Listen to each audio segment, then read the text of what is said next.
White supremacy takes the year out of your life that supports them the most. The threat is if we empower ourselves, it would be at the lessening of them.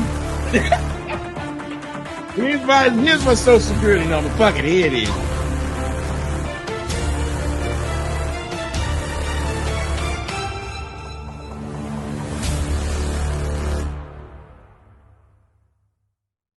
Red.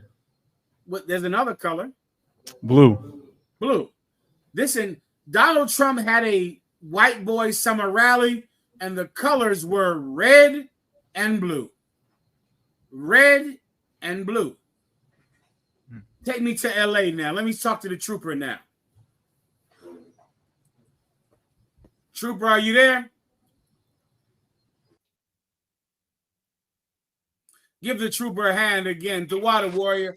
Trooper I Warrior out of Los Angeles, California, man. Trooper, as many of you know, I don't think I need to show the video. I think everyone has seen the video 1,000 times. Kendrick Lamar just pronounced himself the winner of the Kendrick Drake beef. He won. I don't think that that's even debatable. Am I right, Trooper? Con, sir. Listen, I'm in the UPK, and part of my specific duties for commanding General Yohana is to battle people. It's my specialty. It's what I specialize in. The way a cardiologist specializes in heart surgery, I specialize in battling, which is why I do the breakdown class, and I counsel men who battle other people. I know competition. And I'm telling you, Kendrick Lamar wiped out Drake. He won. He defeated him. It is not up for debate. He won. They had this concert. This concert was him crowning himself the winner of the Kendrick Lamar Drake battle. Do you agree, Trooper, or not? Con, sir. Now, this is what I would like you here for concerning Kendrick Lamar and the concert he had. Kendrick Lamar, outside of Los Angeles, right? The Kendrick Lamar concert, people are saying that the gangs came together. It was a night of peace. There were so many different gang sets up on that stage. What I would like you to try to explain us, because you're from Los Angeles, make us understand what the Kendrick Lamar concert meant to someone from Los Angeles. Now, I know you're in the truth. So I know you know the truth, but what I want is just the perspective from the average Los Angeles brother. You understand? Con. Please explain. So just from a LA standpoint, it was a big deal just because everybody he brought out on stage, even the professional athletes, they all are associated with gangs. And every rapper he brought out there is either from a gang or associated with gangs. So he had Crips, Bloods. He had people that normally probably wouldn't even be in the same room together. And he brought them all for this concert, and they was all on stage. Some of them I know, hugging, shaking hands, and, probably some of them never probably even met each other.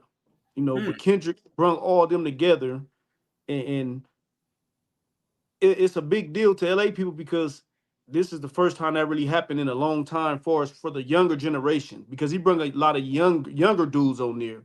We used to the older guys coming together, but not the younger ones. Tell me about that. The professional athletes, they're involved in gangs, and they don't tell me about them and the people that you know. Explain what you just said. Right. So like you have like Russell Westbrook, he's associated with the neighborhood Crips. You have DeMarcus Rosen. He's associated with the Power Rules. You had different professional athletes up there who are known associates of gangs. So them being there, even for them to, even though they're professional athletes, one's a Crip, one's a Blood. So just for them even being in the same room is a big deal. You had people that's really worse enemies on the streets, who experienced recent deaths in the last couple of weeks with each other. And from different gangs, and now they're on stage holding Explain hands. that. Tell me about that. Explain that. So, of course, the violence and how they came together. Yes. Okay, so like one of the things is I don't know if you are familiar with the rapper Draco the Ruler I'm that not. got killed. My apologies. Go ahead. So Draco the Ruler was a big time rapper who's my cousin who got killed at a concert a couple like 2 years ago. And some of the people that's associated with that situation and his friends, they was all on that show together last night. But before that show, they was beefing, they was getting into it.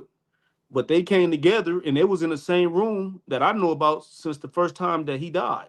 You know, so for people that's not from LA, that's not a big deal. But everybody from LA who know what's going on, that's a big deal. Because it's like y'all under the same roof and everybody know that y'all don't even get along. For y'all to even be under the same roof, is a big thing because this is a fresh death still for LA because he was an up and coming big time rapper and he died performing on stage in a melee, and Mm. you had some of the dudes affiliated with that side there, and you had some of his friends there, and that's a big deal. Well, It, first of all, let me just say I'm sorry for your loss, brother. If you lost your cousin, I'm very sorry for that. I feel for you for losing your cousin, warrior. All right. I Most understand. High in Christ. I'm sorry for what happened to you, brother. And so now you're saying that the people that unalived your cousin, the people that are associated with them, they were on the stage with the people who were with your cousin. Come on, sir. And so that was amazing for you to see. I know that people outside, people like myself who are from Philly and New York, we don't understand that. We just saw Russell Westbrook dancing, and we didn't understand that he's associated with them and what it meant to you. And so the other people on stage, so as you're watching this, you are surprised that these people would even be in the room with each other together. Is that right or no? Come on, sir. I'm, because I'm from LA and I know what's going on. I'm looking just to see who's there, Mm. just because I know that. All right, y'all together. Wow, okay, Most High in Christ. Because I know y'all wouldn't even be there together, you know. And because I see that, and another thing I want to bring up, sir, is that a lot of people don't even know the dance Russell Westbrook was doing is a crip walk. He do it playing games. He do it all the time. That's a crip walk. So he was just letting the people know who probably don't know that he is a crip. That's why he was crip walking. I He wasn't doing a regular dance. He was doing a gang dance. I did not know that. I'm glad you told us that because that is where you're from, correct? That's the neighborhood that you come from. What neighborhood do you come from? South Central Los Angeles. Most High in Christ. And so you're watching it. So you're not watching it like someone who's just a fan of rap. You're watching it knowing that that cat is in that gang, that cat is in another gang, and you know about the recent murder that happened, and you're wondering, damn, they're up there together. Now, here's my question. As you see them together, is that a good thing, or do you feel like it's an insult to the people that were killed? Uh, being in the truth, it's a beautiful thing Mm. because I still have family. Majority of my family gangbang still. I have cousins that rap right now that's in the industry that gangbang. So I know a lot of the politics behind it. And plus, I gangbang for 25 years, I so hear you. I understand the politics. So when I see things like that, I'm more so into the politics of it because I know what's going on. So when I see it for me personally, it's a blessing. It's like Most High in Christ, because in my heart, I'm hoping that it's a movement towards stop hating your brother. Damn Just right. stage with people that's considered your enemies in the world. To most people, it probably be like, oh, they soft or they whatever they are. But for a person like me, I'm like Most High in Christ. That's the Lord working. Damn right. Damn, give him a hand. Well said. Can I ask you another quick question? I hear that term politics. What does that mean when brothers from Los Angeles say politics? What are they talking about? Sir. So politics just mean the gang structure, meaning that I'm aware of everything that's gang related, the do's and the don'ts of the gang relation, the gangs. Mm-hmm. And politic means it could be two things, meaning being aware of the politics, and it also means that I'm using the rules against you, meaning that you did something you didn't supposed to do, so I'm politicking on you. I mean, I bring you to the table to be DP'd or put off a And what gang. does DP mean? DP means discipline, meaning when some brothers is gonna jump on you because you broke a rule. They're gonna beat you up. They gonna beat you up. I got you. Because you broke a rule. That's what DP, discipline. Come on, sir. Discipline. And that's what gangs do to make sure that their members follow the rules. Come on, sir. It's a way. It's supposed to be a way to keep people in line. I understand. And so now, you're watching this. As you're watching this, you are surprised that these different people from different neighborhoods would ever be in the same room with each other. Now, how does that relate to prison? Okay, if these men were in prison and they would do this in prison, would this be allowed or would this be frowned upon in prison? Sir, I just did 17 years in prison. Welcome home, Mark. Give him a hand. Most High in Christ. Welcome home, brother. When did you come home? I came home November 29th of last year, sir. I'm glad to have you, huh? Well done. Give him a hand. Most High in Christ. So break it down for us, please. So in prison, this will absolutely not take place. This prison is a whole nother devil. Yeah. No whole nother hell. I mean, you will have people associate, but to actually come together like on that level, and even to a point of just taking pictures as a group, yeah, absolutely not. It's actually probably people in prison who pissed the hell off. That's what I wondered. As I watched it, I thought to myself, the brothers in prison can't like this because they're locked away for the rest of their lives for believing that they should never be in the room with this person. And I imagine when they saw this, it must have not been something that they liked. And Salakia, sir, if I may, that's why I love the truth so much, because without this truth, I would have been one of them brothers who would have been making phone calls like, what the hell are y'all doing? You know, like, this is not cool, and I can't wait to get out until to talk to y'all. You know, so absolutely. You know, you got evil brothers on the streets too, because I've been talking to brothers all morning. You know, my cousins and them that rap, we all been talking about it, you know, on the phone. I've been on the phone for like 2 hours talking to brothers about it. And you have a lot of upset people because they know you got people who's not in that world, who's not rappers, who's not entertainers, and they on the front line that they believe is the front line. And they feel like, you know, it's a sign of disrespect because, you know, we don't associate with them.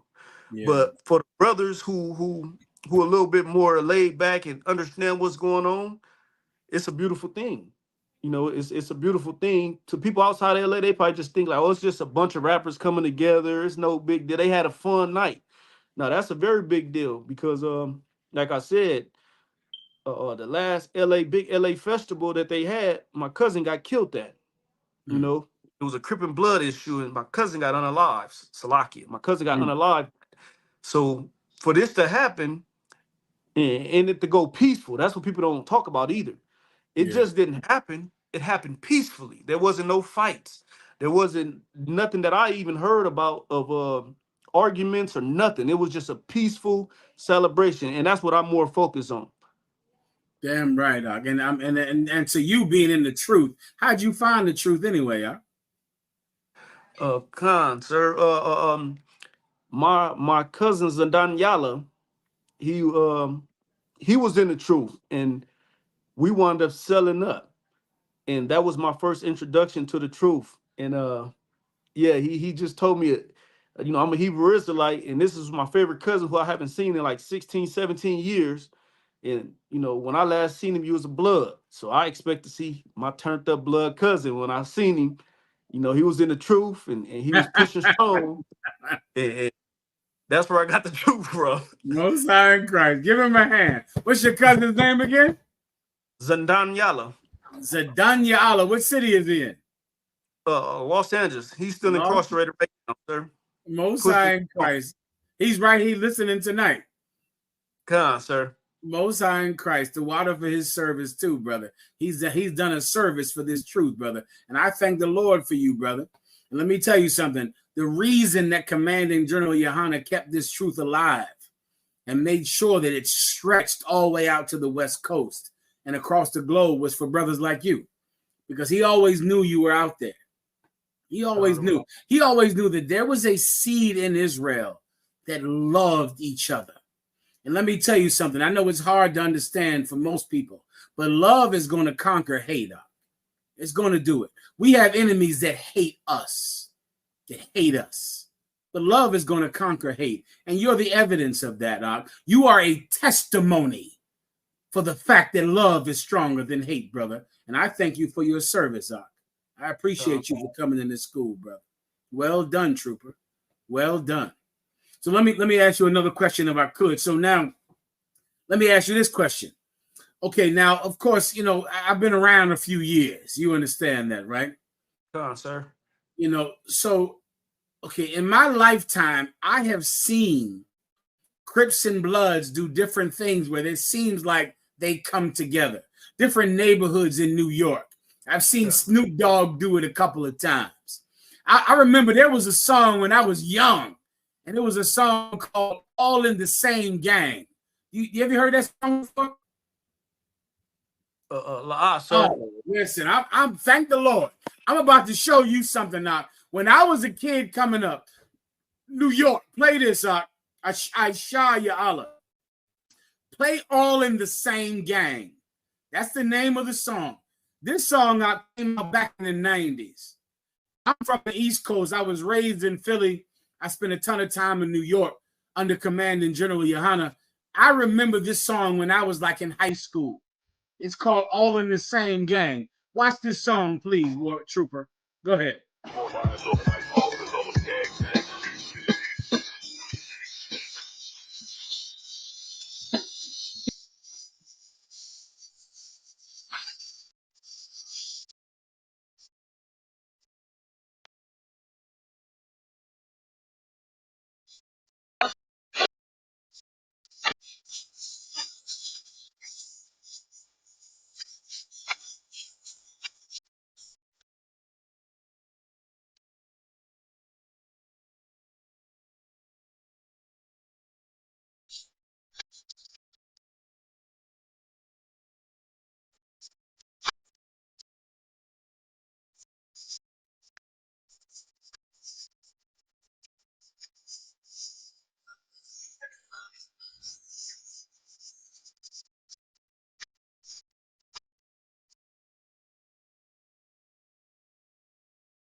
Just stop right there. Let me tell you something. Whoever is 50 years of old or older, I just took them back. I took them back. Where's Mayak? Mayak said he didn't like these type of songs growing up. Mayak, come on, call in and tell me why you didn't like it.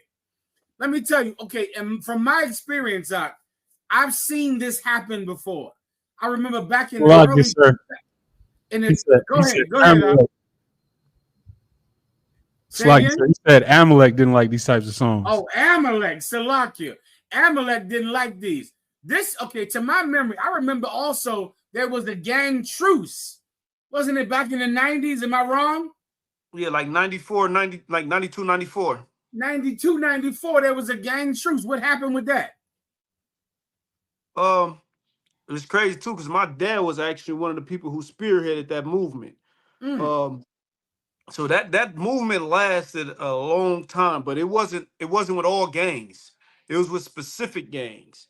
So with them specific gangs that were involved, mainly the Bonnianas, the Hoovers, the Grape Streets, the PJs, it was like a handful of gangs that was involved in that.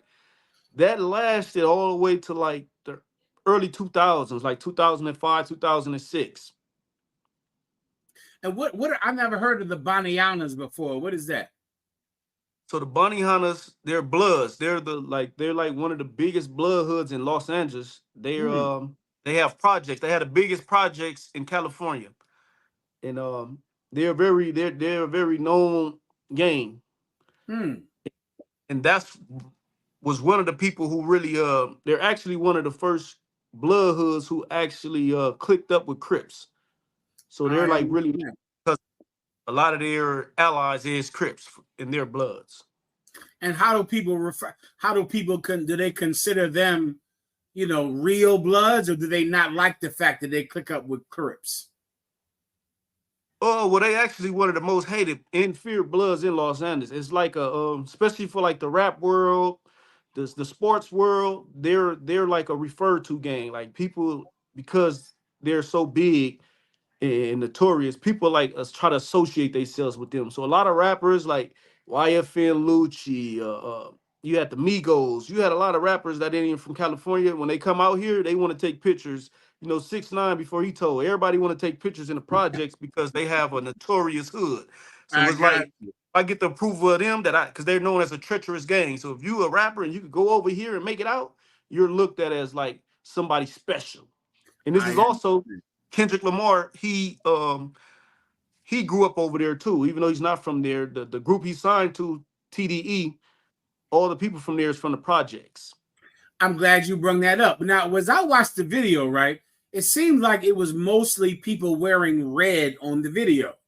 Did you notice that, or is it just me? Immediately, and I was talking about that this morning. It was more so of a blood reunion. That's Because it what. was Okay, I dirty don't know blood. anything. Listen, I don't even listen to rap music, but as I'm Yeah. watching it, it looks like this is not so much bringing all the gangs together, but it looks Absolutely. like it's the Bloods coming together on stage. You know better than me. Please explain. Sir. So upon looking as well, I'm like, I know these people, and I'm like, all right. I really don't. I see a handful of Crips here, but it was only probably like 6 Crips up there and 30 Bloods. So I literally said that. I'm like, it was more so of a blood reunion than anything when you really look at it, who's there and who's not. And I'm like, they basically invited all the Bloods from LA, Compton, and Watts. And then just to mix it in a little bit, they sprinkled a little Crips in there. That's what I thought the same thing. I thought it looks like these are all Bloods with a few little Crips sprinkled in to make it legit as far as they're trying to end the beef. But it seemed like it was a Blood concert. Sir, Did you you feel the absolutely same right. thing? Sir, you absolutely right. Like I said, the few Crips they did bring out, it was a sprinkle of them in the midst of nothing but Bloods, and that was something we had pointed out earlier when I was talking to my cousin, and we like at the end of the day, it was really like a blood reunion in LA. you know, Now, it, now let me ask you another question. What about when Snoop Dogg did the halftime show? Now that's another time that people thought that Los Angeles was coming on the map. They had Snoop Dogg and Dr. Dre on the Super Bowl halftime show. What did you think of that, or the brothers who were involved in gang life in LA think of that? nothing. Honestly, Nothing. this Lamar thing was way bigger. The Super Bowl Ooh. was just entertainment. It didn't even revert back to the streets far as politicking or nothing like that. But like for outsiders looking in, like Snoop Dogg is a big deal far as a Crip. But in LA, Snoop Dogg is a regular person who Mm. has no say so in the gang world. So if Oh. Snoop Dogg does something like that, it's really no big deal because Snoop Dogg doesn't. He has more influence in the industry than actual in the streets. So nobody Okay. looked at the You breaking something down to me now. So when y'all see Snoop Dogg, you don't think of him because outside of LA, Snoop Dogg acts like he's the king Crip, like he's the biggest Crip in the world. But you're saying you don't look at him like that. Is that right? Sir, all of my years in that life, I've never, even his homies, it's never been, like nobody looks at Snoop like that. Like we don't even play Snoop music like that in LA. So more so like an entertainer, you I know. He see. like people don't take Snoop serious in the game world. It's more so like you're just an entertainer who shouts out Crip, but to the Devils, you're like Mr. LA for the Crips. I understand. So why is Kendrick Lamar different? Kendrick is different because his affiliation. So he's affiliated with the West Side Power Rules, and Kendrick, his group, he was originally part of a group, and his group had Hoovers, had Bunny on us. It had different, people within that group. So Kendrick actually, like even some of my friends I grew up in the world with, they was on stage that night. He employed a lot of people. He had his hand in employing a lot of people. Like he does a lot of give backs. Snoop have his lead and stuff, but Kendrick actually does things for like the people in the field in the moment, like adult grown-ups who gangbanging. Like he put them on. You know how to rap? I'm gonna give you a chance. He take them on tour with him. So he, to me personally, and the people I know that he put in position, he put more people in position, whether it be Crips or Bloods. So it, he's more accessible than Snoop as well. Like Kendrick comes out more. He's associated with more people than Snoop. Of course, Snoop is older, so he's not out there like that no more. So people right now, they're always going to pick Kendrick because in the moment, Kendrick does more for the community. He's associated with more than the community. The people around him, do things for their homies and people in the gang world specifically. I understand. How do people view Whack 100 in that world? Well, it's crazy because one of my cousins is signed to Whack 100. So, Whack in the game world I'm just gonna go ahead and let you in on the secret. Let me in on it. Go ahead. It's all stage. So like people outside of that, they don't understand that world. But majority of stuff Wack does is just to sell it. People don't understand that he get paid off these views. He get paid off all this stuff.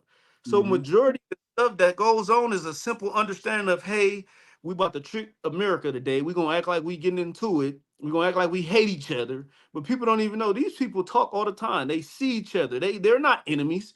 Nobody's trying to hurt each other. That's why Wack, nothing happens to him, and that's why he's been around so long, because the majority of this is just stage things for money, for publicity, and to help promote his artist, promote himself, his brand, and things like that. To me, business-wise, he's a genius, But if I'm just going off of the stuff he stir up, some of the stuff he stir up for the ignorant people who don't understand that internet is internet, it gets back to the streets and it causes little problems. But for the majority of people like who's wise, they understand that, man, Wack is just being Wack. Wack is just going to say whatever he say because he's into publicity. He's into selling things.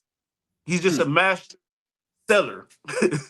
I noticed too online that Whack 100 is always seen with that LGBT man.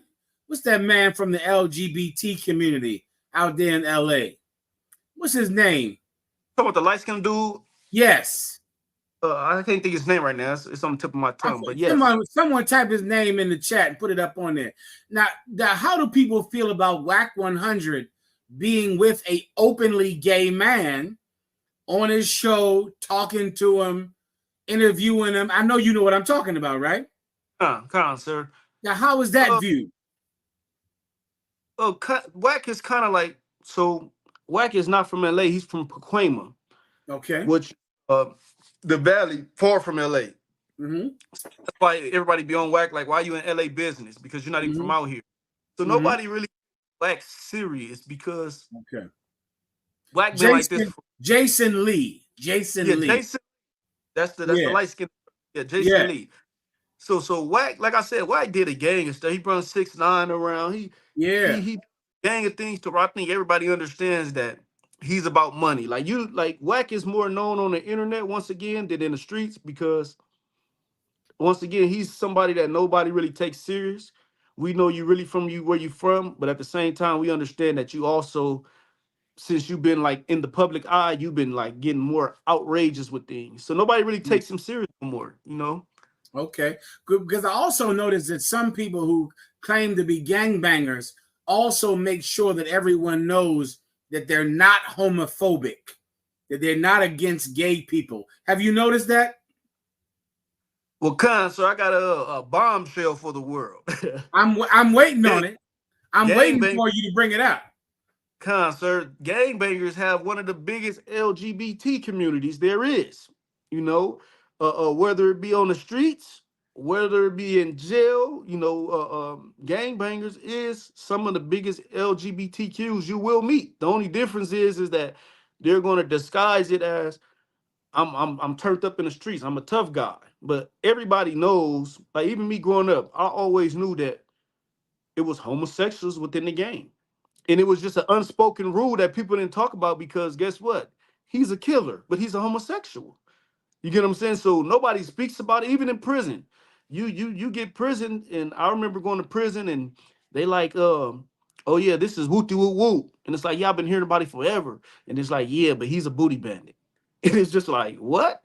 It's like, yeah, just don't sell up with him, just don't, you know, keep your distance. And that just happens so it's just so it's a big thing that people hush about. That's why when I see gang members say things like that, like, oh, well, he's a gay person, he can't be a Crip, or he's a gay person. That's just for publicity because everybody know every hood in LA has a gay person there. They have transsexuals from certain hoods that has hood names, and everybody know them. But you won't hear about it because publicly, outside of LA, it'll be like a black eye. But inside of LA, everybody know. Like we all know who that person is, and it just be like, oh, that's woo woo woo. But okay, but now in prison, now do the Mexicans allow gays to be with them? Do the white boys allow gays to be with them in prison? So the thing is, I was GP, which is general population. Mm-hmm. So GP level 4s, you're not gonna really see no open homosexual activity because it's a black eye. But behind the scenes, let me stop you for 1 second. We got an officer, Mashamar, who's in prison tonight. Mashamar, if you able to come on with the brother, man. And let's talk about this because Mashamar is typing in the chat room. If Mashamar is able to come on, Mashamar, come on if you want to come on in, Mashamar, right? But if not, I'm going to keep going on with the brother. Mashamar is saying that what you are saying is absolutely true. Mashamar is an officer in the UPK. He's in the prison, I believe, in Louisiana. And he's saying that what you are saying is factual. And so please, I don't think brothers understand this. Because when I saw Whack 100 with Drayson Lee, I said, how is a gangster with this LGBT man? How is this allowed? How can you do this? And now you're making me understand it, and I'm listening. Keep going. Sir, and it's real bad. Let me just say that. Over the years, within that 17 years I seen it get way more out of control. It went from before I went to prison, it was something that everybody knew, but it was behind the scenes. Nobody really spoke about it. It was just more so like, hey man, you know, don't be by yourself with this person. You know, he get down with boys. But they had reputation, they had rank in the street, so nobody really bothered them because it's like, we know you're a killer. We know you would hurt us for calling you a faggot or trying to harm you. So it was like a respect thereof. We know he gay, but he's a good homie who, you know, who represents what we represent, and he with the business. So we just give him his space, like long as you don't bring it around. But now it's to the point where it's starting to be more flamboyant, like to where nobody don't care. Like I just seen a video not too long ago where you seen known gang members who in transition to being women prostituting on Fig, and they homies see him and they jumped out the car like, man, what you doing just like a girl? Prostituting on Fig is Figueroa Street, right? Or Figueroa Avenue? Sir. Yeah, that's a street in Los Angeles. And so they're out on Figueroa prostituting and they're gangbangers. Sir. Keep going. And in the video, you hear the brothers say, like, oh, I talked to the big homies and they told me it was cool, long as I don't do it in my hood. And that's what it's coming to. But now in prison, among the Mexicans and the white boys in prison, how do they view that kind of behavior? So, you know, they politic on it more extreme than blacks. But the Meaning thing what? is, Do Mexicans, does the tribe of Yashikar in the world in prison, do they treat LGBT people the same way or not? behind the scenes, they partake in it more than probably damn near anybody. I You hear know, you. I hear but you. they mask it like publicly. If you're Mexican and you come on the main line as an openly gay person, they're gonna stab you to death. Mm, Because they don't want you, because they have a reputation to keep uphold. But behind the scenes, everybody in prison know that they does it the most. That's part of like their ranking system. They do it a lot. You know, in the gang world, you know, I, we grew up together with them. So I basically knew they politics because in that gang world, I ran the prison yard for the blacks, and we used to communicate. They let me know they do's and don'ts what go behind the scene, and yeah, it happens a lot. They just can't allow it. They can't I allow it understand. publicly. So You know, La Raza in prison, or the Mexicans, they can't allow anyone to know that they would deal with punks in prison. The tribe of Judah in prison allows you to know that they deal with punks. Is that correct? sir, on a different level. So, like I said, it's levels. So, level 4 is where more lifers is at. Is way more discipline. That's where I did all my time at. That's where the most stabbings and things happen at. So, if you Mm-hmm. come on a level 4, no matter what race you are, if you identify as a homosexual, you're going to be harmed. That's I just how it understand. is. But I so they understand. more into behind the scenes homosexual, meaning that, hey, just our community know you're gay, but we can't have you out here just flamboyantly gay. I But on understand. lower levels, the Judite brothers, they do have, like in CMC, that's a lower level 3 prison. They're known to be walking the yard with homosexuals that's dressed like women. They're known to be having picnics on the yard with Oh, homosexuals. what the hell is a picnic? What does that mean? Oh no, sir. A real picnic, like they're like how you would be with your rib. You go set up your little, put your little blanket out there, Yeah, have your little snacks. with the blanket in the basket. Sir. Prison life get extreme, sir. Oh Lord, listen, Con, Lord be with them brothers in prison now. I sir. think you want. Mashamara was just saying that in prison it's more about security than integrity. Officer Mashamara is in prison right now. He's Con, contacting us from in prison, and he's saying it's about security, not integrity. And he's backing up everything you're saying right now in the chat room. sir, because I was telling Captain Kadahar the same thing, that the reason that brothers don't like brothers to find the truth in jail, it's not that they care about you really finding the truth. It's that we don't want to lose our numbers. We don't want to lose our Yeah, that. security. So if I you in the hear that. truth say, I step away from the gang world, well, guess what? That's a number we lost. You know, and that's a big deal because like I said, before I was in the truth, if a brother came to me with that story of, hey, you know, my mom's died or something, and I want to be a Christian, I want to live that life, and it's like, hey, if you do that, we're going to kill you, because I Mm, understood that you're taking numbers from us. So if we have a ride out here, if 5 brothers turn Christian, we down numbers, because mm. y'all not going to help us, because y'all believing in whatever y'all believing in, and that's different from our beliefs. So that's all brothers in prison care about, is security. You could be a punk, you could be a, a dude who got slapped, who everybody know got raped, but guess what? In our head, you're a number. So Mm. we're going to keep you, but you're just going to be our punk and our scary person amongst us. I understand. I understand. Let me ask you another question. You just it just left me. Wait, stand by 1 second. Oh man, it was on the tip of my tongue. I just wanted to ask you a question about it. Oh, it slipped my tongue. Let me try to go back to this thing and see if it comes back to me. Hold on. Something. It'll come back to me 1 second. I want to thank you once again for what you're saying tonight. Let me take it back to the Kendrick Lamar issue, right? Now, so now, in my lifetime, when I was a young man in the world, this seems like I've seen this before. I've seen different things happen in Los Angeles that meant the gangs were going to come together, that they were going to now be all in the same gang. That's what Kendrick Lamar said, that phrase in the concert. Did you hear that? Sir, I missed that phrase. I heard him say, he said, tonight we're all in the same gang. And that's what made me remember this music video. All in the, we got Yashamar coming, Mashamar coming in. Mashamar, I think, is going to come in with us right now tonight, Lord allow. And as I watch that, I wonder, do people, if now maybe they're not old enough to remember, but I remember nights like this in Los Angeles, and everyone thinking like the truce that happened in '94 around then.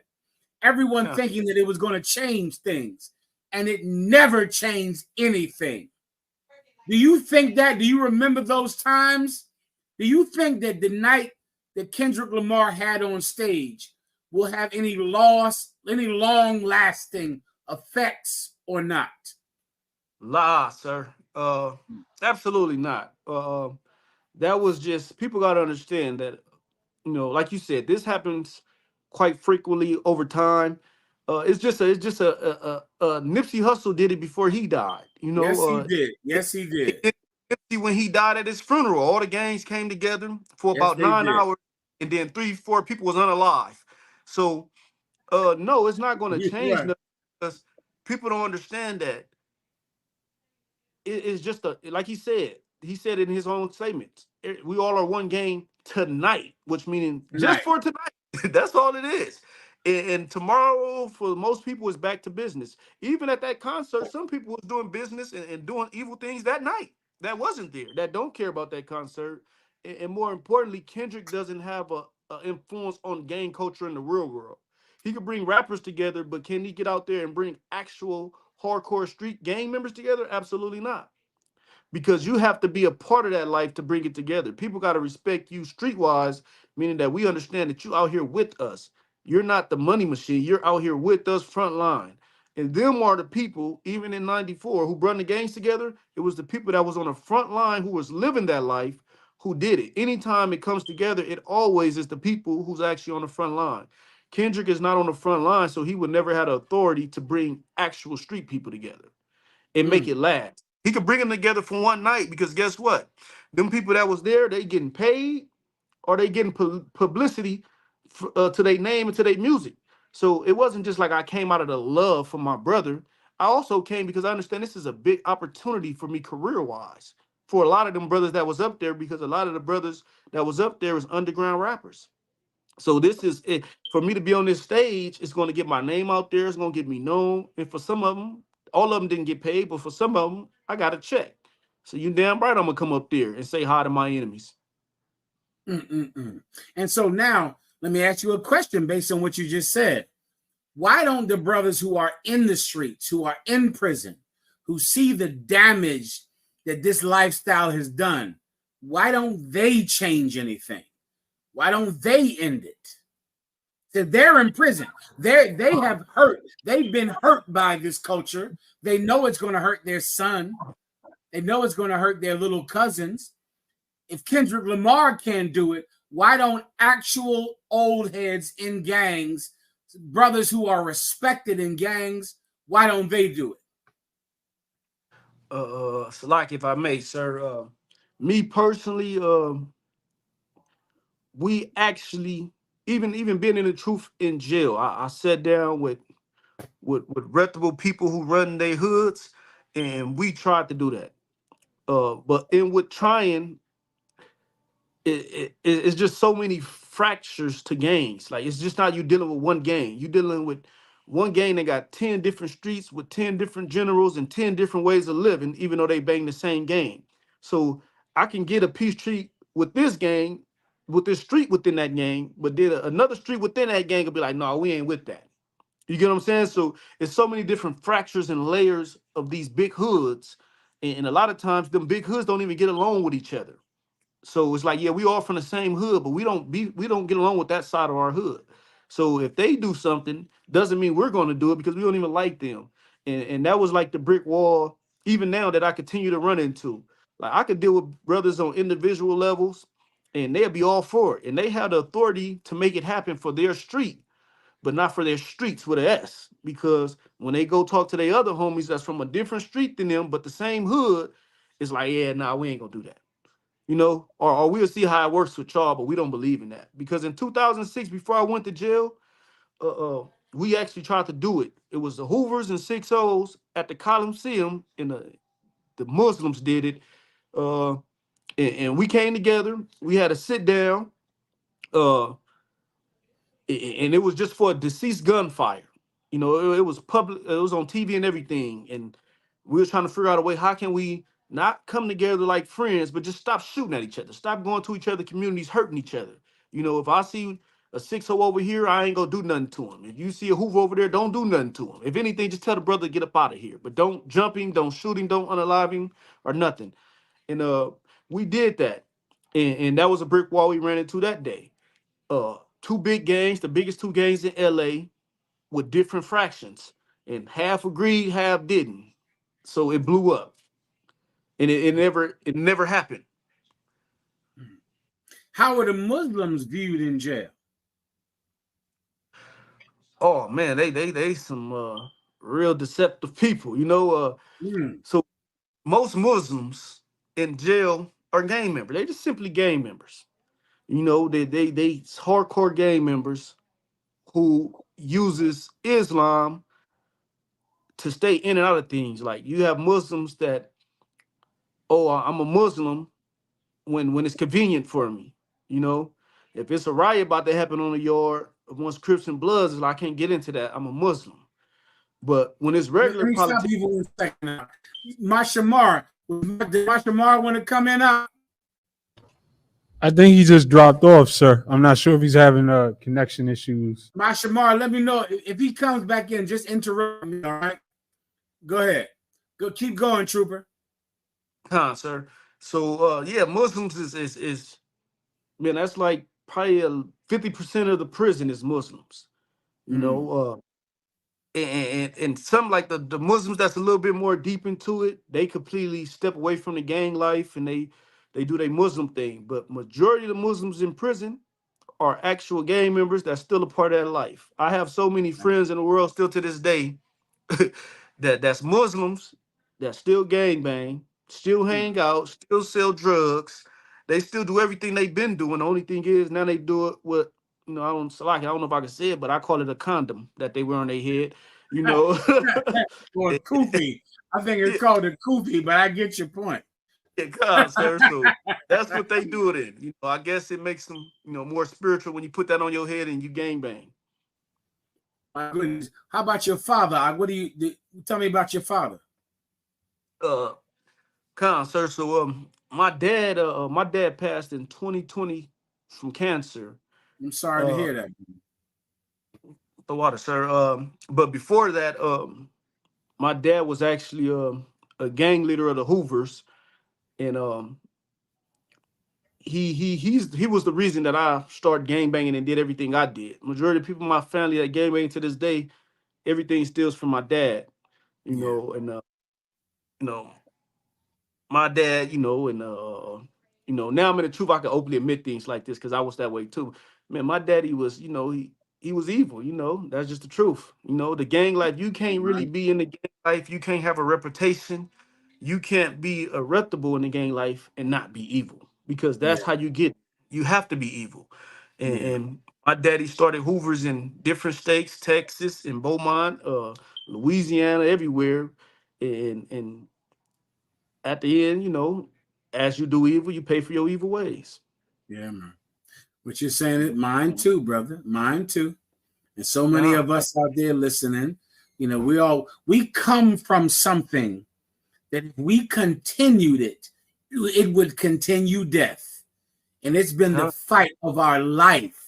The fight of our life is to try to find life instead of death. I understand. And I believe what you're saying, Ak, is going into exactly what I wanted to say about the Kendrick Lamar concert. There's something that we are not going to learn from that concert because we're not willing to be extreme enough to learn this kind of lesson. Many people, I know you've heard about the Israelite School of UPK under commanding General Yohana. People consider us black extremists. Have you ever heard of that term before?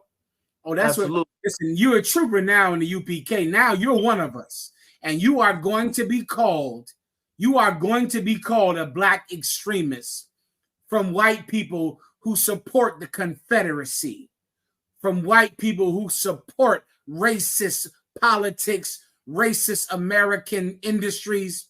They're going to call you an extremist. You're going to be called an extremist from black people who are Christians, who are Muslims, who are gangsters.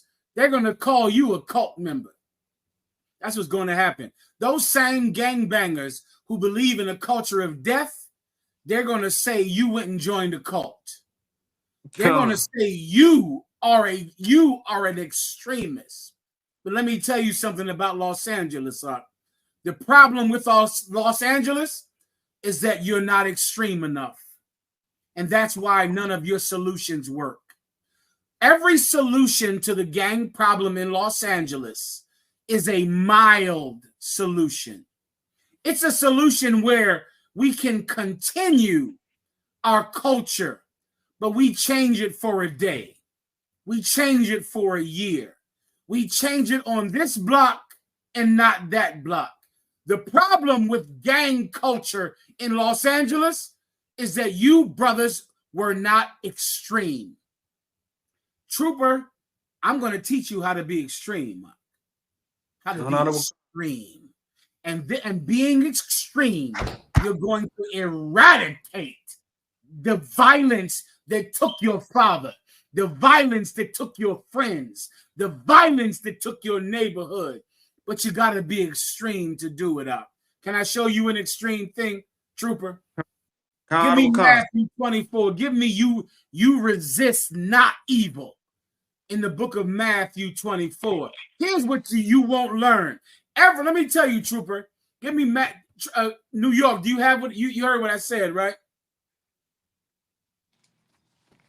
So we're pulling it up. No, and anytime Yashamar wants to come on, please let me know. If he wants to speak, let him speak. Yashamar is in prison tonight, and he backed up everything this trooper said. He said everything you were saying is true. Yashamar is in prison right now. We're going to bring him home. Don't worry. We're bringing Yashamar home. Damn right, sir. Coming home. That's right. Why Yahweh shot. That's right. If Yashamar wants to say something, he says something instead of me saying something. You understand? But until he gets in here, let me give you something extreme. Everyone felt, let me tell you, brother, everyone around the world felt the love on the stage of the Kendrick Lamar concert. They all felt it. Everyone felt it. And that's why he defeated Drake, because Drake was not coming from a place that needed love the way that Los Angeles needed love. And Kendrick Lamar provided it for them. He gave them that sense of love that heals old wounds, that heals the wounds of your cousin, of your father, of your friends. Many brothers in prison right now tonight, you think you are fighting against the people that killed your cousin. You're not. You're not fighting them up. You think you're fighting them, but you're not fighting the evil that killed your cousin. You're not fighting the evil that killed your best friend. I'm going to help you fight it. If you love your cousin and he was lost to gang violence, I'm going to help you fight the evil that made you lose your cousin. But you got to be extreme to do it. You can't be mild. You can't be soft. You can't defeat this enemy with a half measure. This enemy is defeated with the full measure of the full amount and nothing else. You have my precept yet? New York. Matthew 5:39. But I say unto you, let Los Angeles get this real fast. Trooper, Go tell them where it is. Yeah, we in Matthew 5:39, sir. Everyone felt the love that Kendrick Lamar brought different neighborhoods that would otherwise never be with each other, that would otherwise never talk to each other. They felt the power in that. Did they not, Trooper? It was like powerful. It was like, goddamn, we're divided because of murder, because of unaliving, but they felt power in that unity. I heard them all say one West. Did you hear them say that, Trooper? Khan out of Wakan. Oh, they all said that. They all said one West, one West, one West. They all said that. They felt the power in being together. The problem is, to be together, you got to be extreme about love. Extreme. It's an extreme thing to stand next to someone who killed your best friend. That's extreme, huh? That's an extreme thing. That's not normal.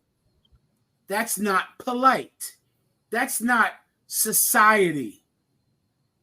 But it is absolutely one West to stand next to him, to be with him, because I know that there is an enemy that has caused us to kill each other.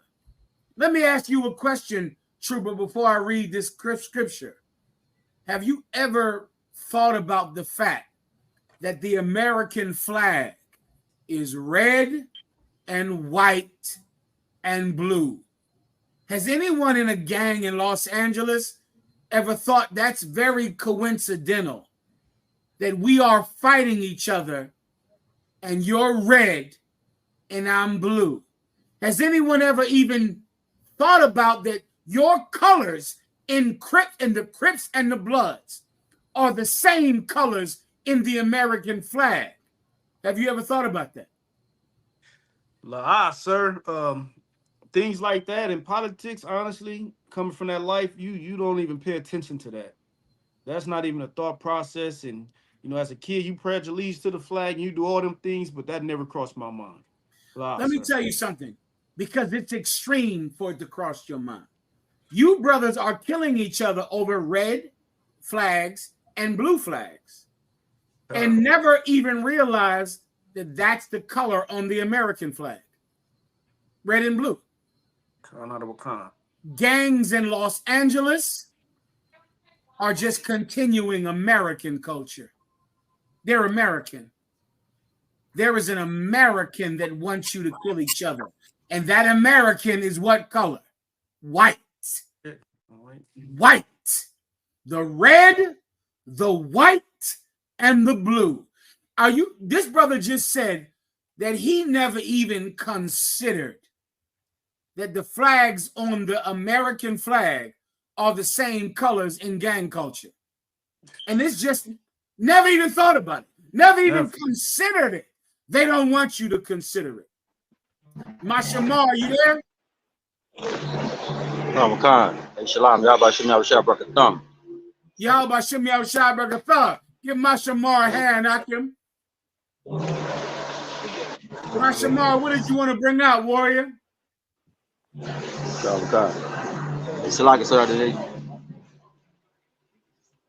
listening, Yashamar. What did you want to say? Oh, I wanted to say that everything that the brother was bringing out was absolutely true, man. And I ran into those same obstacles, even dealing with young men, where I had to be extreme to let the brothers know, because in an environment like this, what you really want to show is strength. So every situation, I remember there was a situation that I had to report to Captain Zakar on, where there was this Edomite that used to always use the N-word. And for me to be around here talking all of this Israelite stuff and I used that as an opportunity to be extreme. So I intervened. I was like, who does he belong to? What is this? Who's allowing this? What's going? So I had to intervene. And when I said something, and it was said over the zone. It came, and I was like, yo, do you know the history of him and his people using that word? Like, oh, you don't mean no harm, but it's harmful. But what is so in the middle? There was a crowd on the floor and all that. I had to make a situation out of that in order for that point to be made in that situation. From that situation, I've accumulated a young man, who's on the way of becoming a trooper right now because they saw how extreme I was in that approach and taking that approach. Another thing I did where I had to be extreme in getting the point across was this was during the time where Captain Zakar and them, Captain Zakar, Captain Sakawar, Officer Hazahar, all of his brothers came together. They came to the prison. During that time, I had to fill out like there's a religious. I had to go to the chaplain and and register myself, as a Messianic Jew slash Hebrew Israelite in the system. So doing that, I was thinking, how can I use this as an opportunity to push this issue so much throughout the prison? Because just like the brother right here, a warrior, I once was a part of that lifestyle too. But I was so as a former member of the Vice Lords, I had to do something extreme to let everybody know I'm not on that no more. So what I did was I got a shield and I put it around my neck, which is the total opposite of what I once represented. And it also rivals the gangster disciples because they are the That's right. immediate rivals of Christ Lord. So when I did that, people were looking at me like, is he switch sides? Or I know he ain't one of us. So it brought more attention. And when it did, I had confrontations with them verbally, nothing physical, but I had to let them know when they would be like, hey, yo, that's a six. It's like, it's not a six, it's a star, it's a 6 point star. So I had to use the UPK breakdown. Like, I literally had to ask them, like, what was the highest grade you completed in school? And they would look at me crazy, like, huh? And I would be like, come on, everybody knows a star is a ball of gas. You know what I'm saying? That's right. And if you want to emulate the shape, it wouldn't be this. This symbol goes way back to the bloodline of my ancestors. I am an That's Israelite. right. And that conversation led to a breakdown to my beliefs. So I had to be extreme, put myself at risk of, you know what I'm saying, in of a physical confrontation with the gangs about this. But that's the only way. Like as of right now, as we speak, I have young men waiting to denounce their affiliation with the gangs because I won't allow them to go to the next step until they make that move.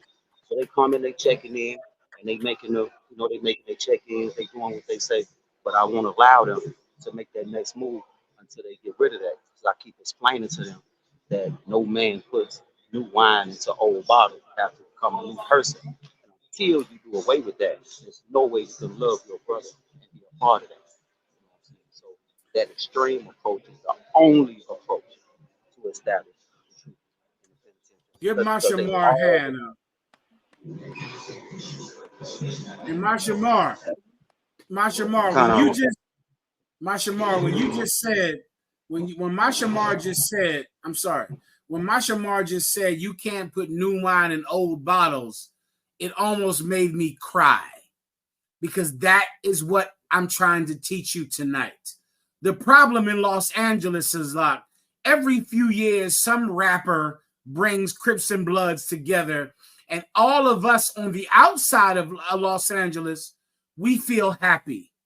We feel glad, but that change is not extreme enough. A concert will never stop the violence in Los Angeles. A song will never stop the violence in Los Angeles because it's not extreme. In the UPK, we are in a cult. We are extreme. And that type of thinking fights death because death is extreme. Death is extreme. Let me give you a precept that's extreme. Where's my precept, New York?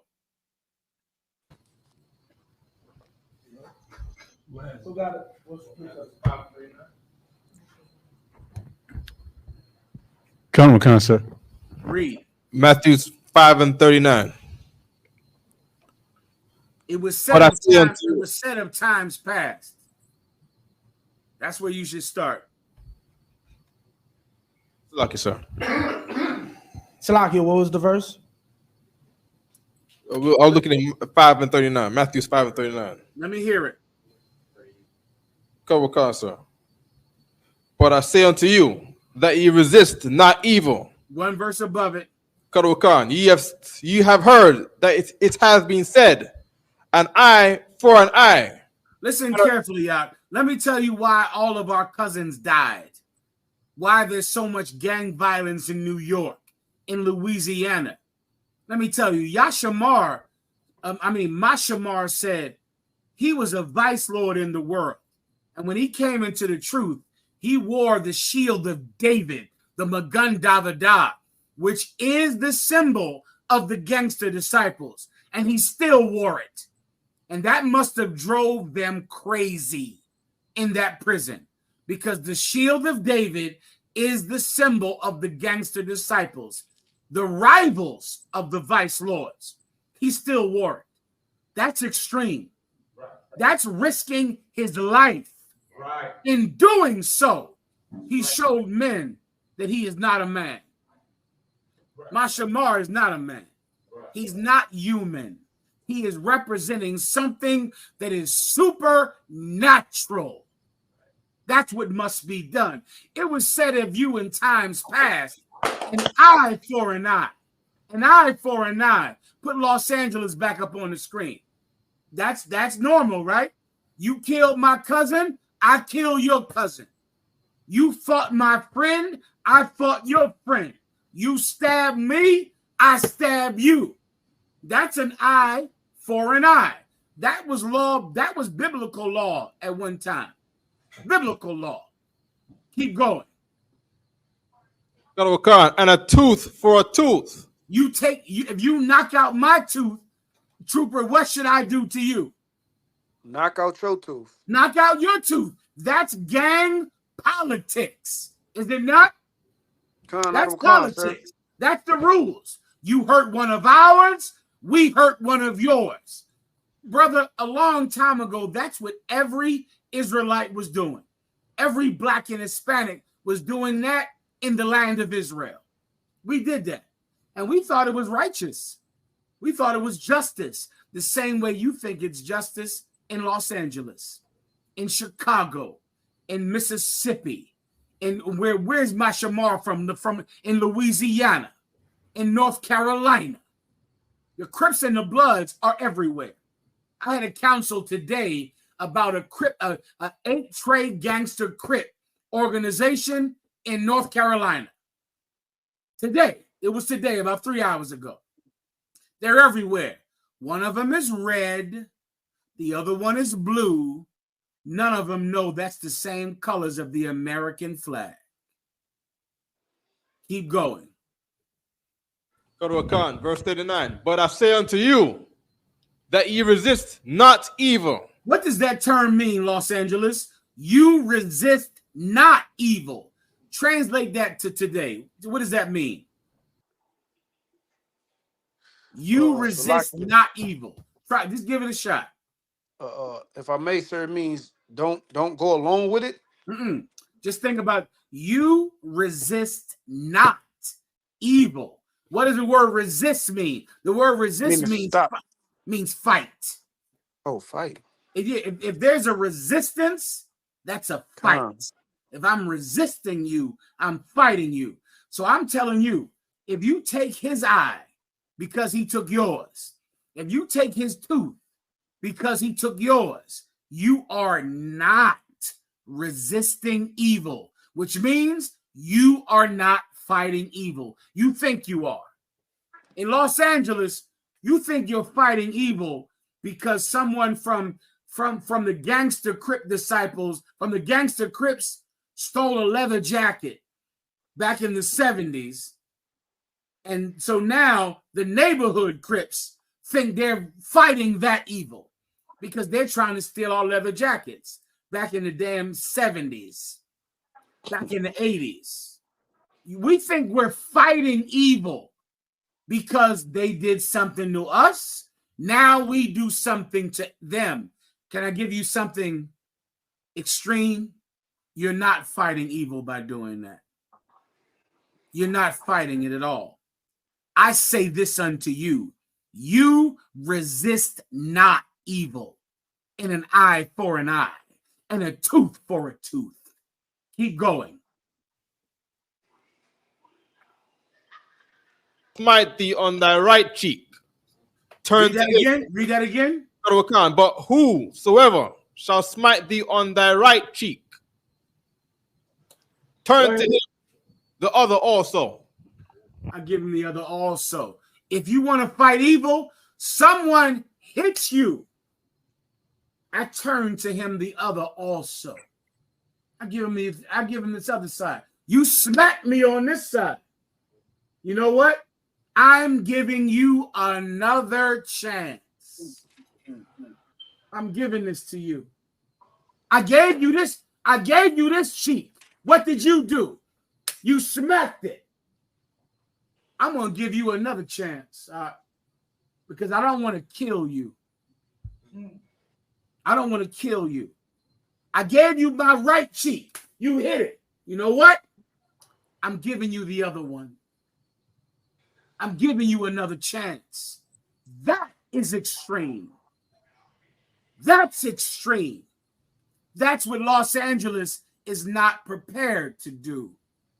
Los Angeles is prepared to sing a rap song, to dance on a stage, to have millionaires dance on a stage.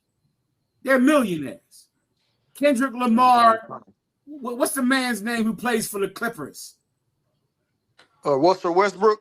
Yeah, Russell Westbrook, DeMar DeRozan. What's his name? DeMar DeRozan. They're multi-millionaires. Snoop Dogg, Dr. Dre, Kendrick Lamar, because millionaires danced on a stage, that won't cause an extreme healing to happen. And LA needs something extreme to happen. I'm telling you this. You killed my cousin. I'm giving you another chance. I'm giving you another chance.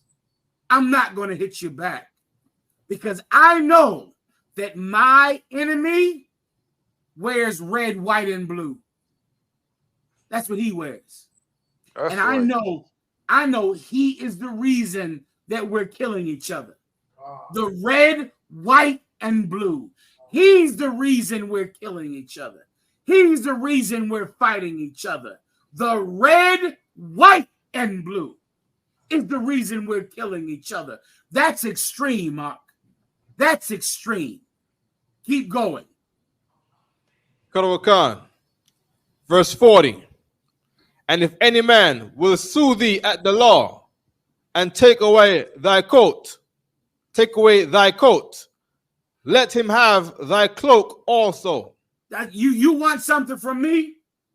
That's what you want? I'm giving you more than you asked for. Why? Because I want the death in Los Angeles to end. The problem is every 10, 15 years, everyone feels good about the rap song that says the gang violence is over in LA. Everyone feels good. But you don't love that feeling enough to do something extreme to actually make it end. Let me tell you what you got to do. You got to do what Mashamar did. If you're a vice lord, you got to wear the shield of David. You have got to throw away your colors. There cannot be any more red flags or blue flags in Los Angeles. Throw them away. Throw them all away. Recently, I went out to Los Angeles. I took a picture of this. I'll put it up tonight after the show. I was walking by a store downtown Los Angeles, and there was a Korean store. And the Korean store had a blue rag and a red rag next to each other in the store. And I took a picture of it because I said, this is who is profiting off of us buying these rags and killing each other. We buy them from the Koreans. Where'd you get your blue flags from down there when you were a gang member, Rob? The Koreans, the Chinese. Yeah. You understand me, Up? So you know what I mean then. You know what I mean. The Koreans are selling us these blue and red flags, the same colors on the American flag. The same colors. You want to do something extreme? Throw away that garbage, Up. It's filth. It killed your cousin. It killed your father. It killed your friend. And it's American. It's not LA. It's not South Central. It's American. That's what it is. America killed your friends. America. The red, white, and blue killed your friends. Don't blame this brother. He was caught up in the same sorcery, the same myth that America teaches. I'm going to do something extreme. You killed my friend. I forgive you. Now join me in it. Join me today. You killed my brother. I forgive you. Come to me and hug me and let's forget this nonsense. Why? Because we are a nation not desired by anyone else. No one wants us. And we have an enemy. And what are the colors of our enemy? LA? Red, white, and blue. No, those are his colors. Those are his colors, Trooper. I'm not wearing those. I'm not wearing them. You understand, don't you? Honorable Khan, sir. I pray you do. I pray you do. Now, I know what I'm saying is extreme because I love my brother. I love my cousins. I love them. But I'm giving you another chance. You hurt me. You hurt me. I cried because of what you did. But I'm giving you another chance because my nation needs this extreme action. You understand, Trooper, don't you? Honorable Khan, sir. That's the cure for Los Angeles. It might be too extreme for most, but an extreme problem requires an extreme cure. You understand? Most High in Christ. White supremacy takes the year out of your life that supports them the most. The threat is if we empower ourselves, it would be at the lessening of them. Here's my Social Security number. Fucking here it is.